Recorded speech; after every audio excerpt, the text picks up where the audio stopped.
지선아 사랑해라는 이 책으로 화제를 모았던 이지선 씨가 UCLA 대학에서 이 사회복지학 박사학위를 받았습니다.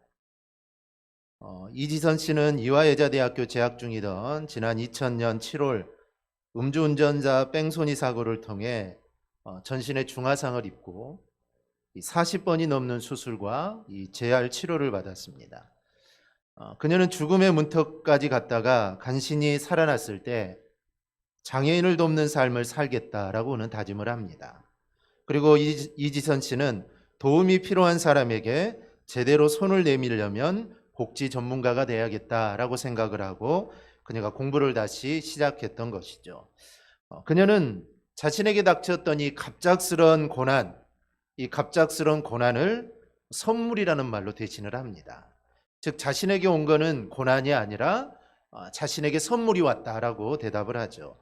이 제이닷컴에 실린 인터뷰의 내용을 보면 직접 고통의 시간을 보낸 뒤에 세상엔 아프고 힘들어 도움이 필요한 사람이 많다는 걸 알게 되었다. 그들에게 내 손을 내밀고 싶다. 이것이 내가 사는 이유다라고 하면서 그녀는 활짝 웃었습니다. 인터뷰 마지막에 여전히 사고 전으로 돌아가고 싶지는 않으냐, 그 옛날로 돌아가고 싶지는 않느냐라고 묻자 그녀는 지나온 삶은 저마다 의미가 있는 것 같다. 고난의 끝에는 생각지도 못했던 보물이 있다. 보물을 꼭 찾기를 바란다 라면서 희망을 이야기를 했습니다. 이 고난이 선물이다라는 말은 우리 신앙인으로서 좋으신 하나님을 정말 우리가 100% 믿는 믿음이 없으면 이거는 말할 수가 없습니다.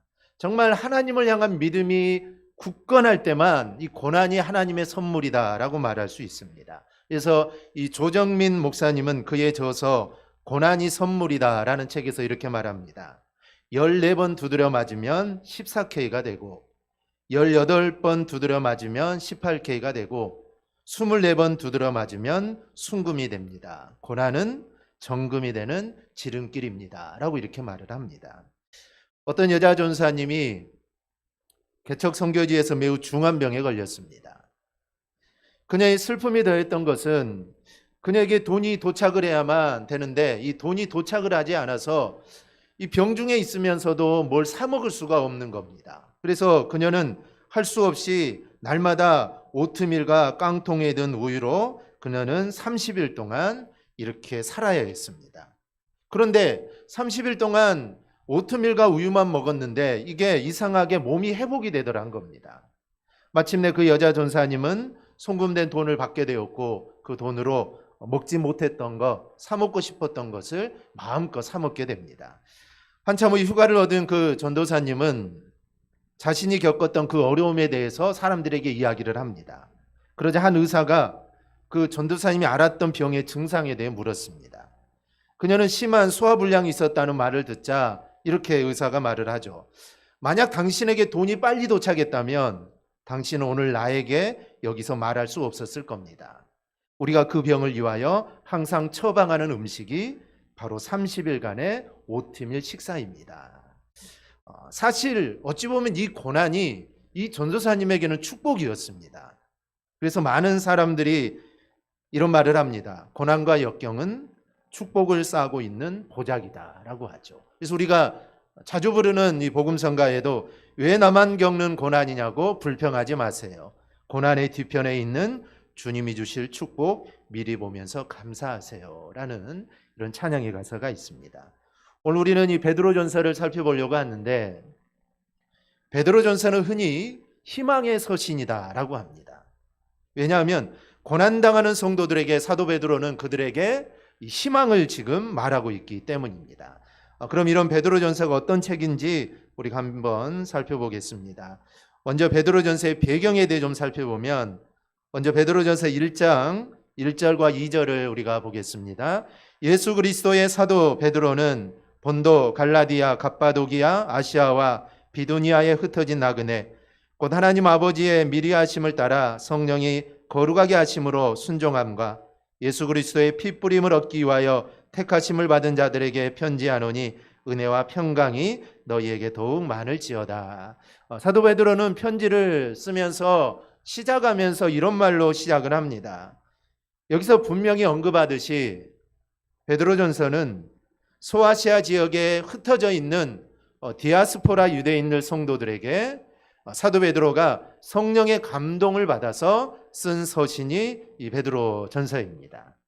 기록한 시기는 로마의 황제 중에 이 네로 황제의 핍박이 본격화되기 시작한 주 64년경으로 추정합니다. 그리고 기록장서는 베드로전서 5장 13절을 보면 이런 말이 있습니다. 택하심을 함께 받은 바벨론에 있는 교회가 너희에게 문안하고 내 아들 마가도 그리하느니라. 여기서 이 바벨론이라는 말이 나오는데 학자들은 이 바벨론이 로마를 가리키는 은어다라고 합니다. 그래서 사도 베드로가 네로 황제의 핍박이 있던 바로 그 시기에 로마에서 베드로전서를 기록하게 됩니다. 특히 베드로전서는 이 고난이라는 말이 16번이나 나옵니다.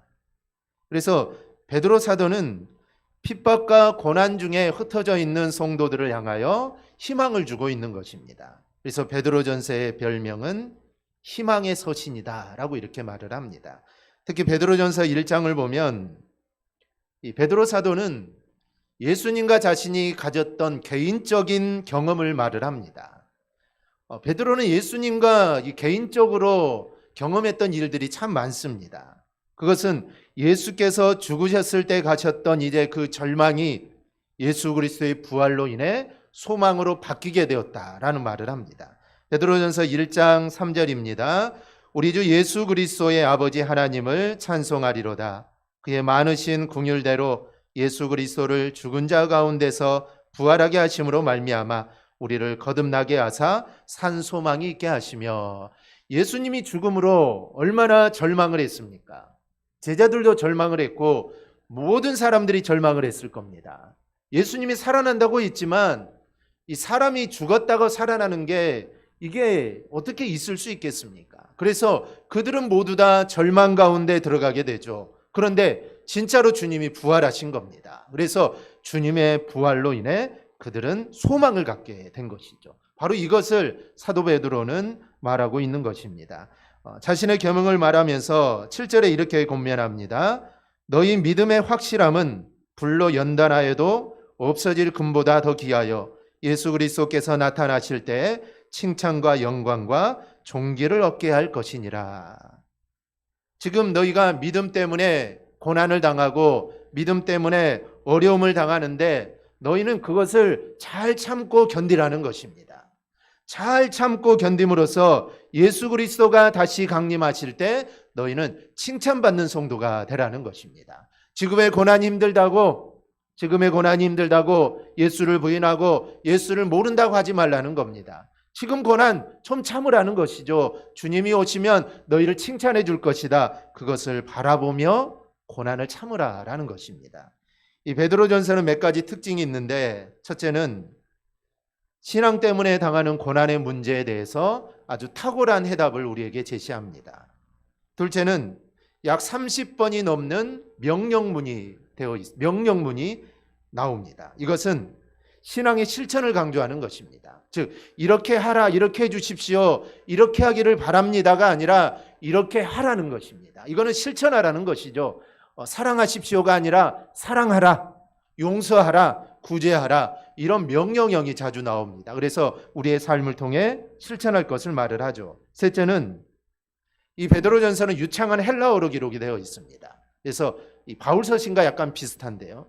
그래서 사람들은 이 베드로전서는 사도 바울이 적은 거 아니다고 합니다.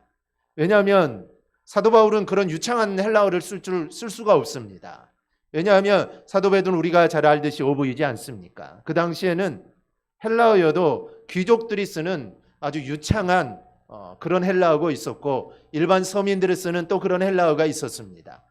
요즘으로 말하면 서울 표준어가 있고 지방 사람들이 쓰는 또 이런 사투리 같은 그런 언어가 있듯이 그 당시에도 이게 나누어졌다는 것이죠. 그럼 베드로는 당연히 잘 가꾸어지지 않은 헬라어를 쓸 건데 이 편지는 아주 유창한 귀족들이 쓰는 그런 헬라어로 기록이 되어 있습니다. 그래서 베드로가 쓴 것이 아니라 아마 대피를 했을 것이다. 아니면 다른 사람이 썼을 것이다. 이런 말이 많은데, 그런데 베드로전서는 베드로 자체가 증언합니다.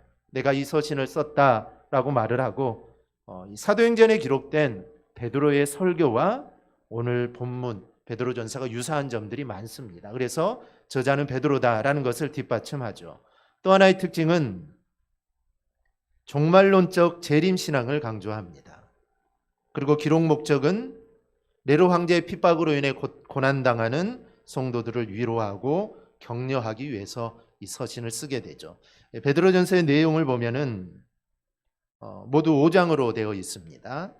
1장부터 2장 12절까지는 성도란 누구인가, 즉 성도란 누구인가에 대해서 말을 하고, 2장 13절부터 3장 12절은 그러면 성도는 어떤 일을 해야 되고 어떤 삶을 살아야 하는가라는 것입니다.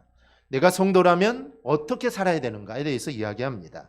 세 번째 3장 13절에서 5장까지는 성도가 당하는 이 고난에 대해서 우리에게 말을 합니다. 사도 베드로는 1장을 통해 서신을 시작하면서 문안 인사를 합니다. 그리고 하나님을 찬송하고 복음의 축복이 어떤 것인가를 이야기합니다. 하나님께 대한 소망은 현재의 고난과 시련을 능히 감당할 수 있다는 것입니다. 즉 하나님께 소망을 두는 자는 지금 고난을 이길 수 있습니다. 지금 네로가 얼마나 박해가 심하겠습니까? 기독교인들이 로마에 불을 질렀다 하고 기독교인들을 잡아다가 죽이고 화형을 시키고 사자밥이 되게 하는 그 수많은 고통들, 고난들, 근데 그것을 이길 수 있는 것은 하나님께 대한 소망입니다.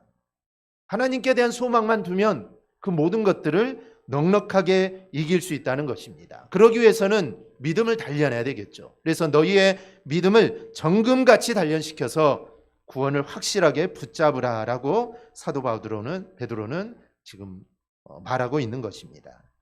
그리고 그들에게 거룩한 삶을 살 것을 부탁합니다. 이 거룩한 삶을 살아야 하는 이유가 있습니다. 하나님께서는 사람을 외모로 취하지 아니하시고 삶의 열매로 판단하시기 때문입니다. 우리가 어떤 삶을 살았느냐에 따라 하나님은 우리를 판단하십니다. 즉 우리가 마지막 날 우리가 죽어서 아니면 주님이 재림했을 때 우리가 하나님 앞에 서게 될 텐데, 우리가 하나님의 심판대 앞에 서게 될 것입니다. 그때 하나님은 우리의 삶을 말씀하실 겁니다. 어떻게 너희들 살았느냐, 기독교인으로서 믿는 자로서 어떻게 살았느냐. 그래서 하나님은 우리에게 거룩한 삶을 요구하십니다. 그렇기 때문에 하나님 마지막 때에 하나님이 우리를 삶의 열매로 우리를 판단하시기에 너희는 거룩한 삶을 살 것을 우리에게 부탁을 합니다. 2장에서는 너희가 그리스도의 장성한 분량까지 자랄 것을 권면합니다. 즉 너희의 믿음이 어린아이와 같은 믿음으로 계속 있어서는 안 된다는 겁니다. 너희의 키가 자라듯이 너희의 믿음 또한 자라야 된다. 그래서 너희의 믿음이 자라기 위해서 거룩한 삶을 살라라는 것입니다. 3장에서는 순복에 대한 주제를 다룹니다. 베드로는 하나님의 자녀들인 성도들이 그들의 삶과 의무들이 가정에서나 또 사회에서 거치는 존재가 되어서는 안 된다라고 말을 합니다. 예수 믿는 사람들 중에는 거치는 자들이 있습니다. 가정에서나 아니면 또 사회에서, 직장에서 이 거치는 자들이 종종 있습니다. 그런데 그런 자가 되어서는 안 된다라고 합니다. 4장은 그리스도인이 당하는 고난의 자세에 대해서 말을 하는데, 베드로는 그리스도인들이 고난을 받는 것은 신앙의 연단이라고 합니다. 너희가 당하는 고난은 그냥 당하는 것이 아니라 지금 너희의 신앙을 연단하는 것이다. 그러니 너희는 그 고난 속에서도 다른 사람을 섬기는 자세를 가져야 된다라고 말을 합니다. 그리고 5장에서는 그리스도의 고난에 동참하는 자가 장차 영광에도 참여하게 됨을 말해줍니다. 그래서 지금 너희가 고난을 당하고 있지만 이 고난은 영광에 참여하게 된다는 것이죠. 그러니 고난을 이기고 끝까지 견뎌내라라는 것입니다. 또한 모든 성도가 그리스도를 닮아 겸손함으로 나중에 우리의 모든 사명을 다 감당하고 하나님께서 주실 그 면류관을 받으라라고 말을 합니다. 우리가 우리 성도의 염려를 하나님께 다 맡기고, 그리고 원수 마귀가 우리를 괴롭힐 텐데 그런 것에서 우리를 경계해야 된다라고 말을 합니다. 그리고 마지막 부분에 오직 고난을 통해서 미래의 영광을 너희는 지금 쌓고 있다라는 것을 우리에게 말을 합니다. 그러면 베드로전서 핵심 메시지가 무엇입니까? 이 베드로전서 핵심 메시지는 고난 앞에 두려워하지 말라는 겁니다. 고난 앞에 두려워하지 말아라. 왜냐하면 고난은 하나님의 영광으로 들어가는 문이라는 겁니다.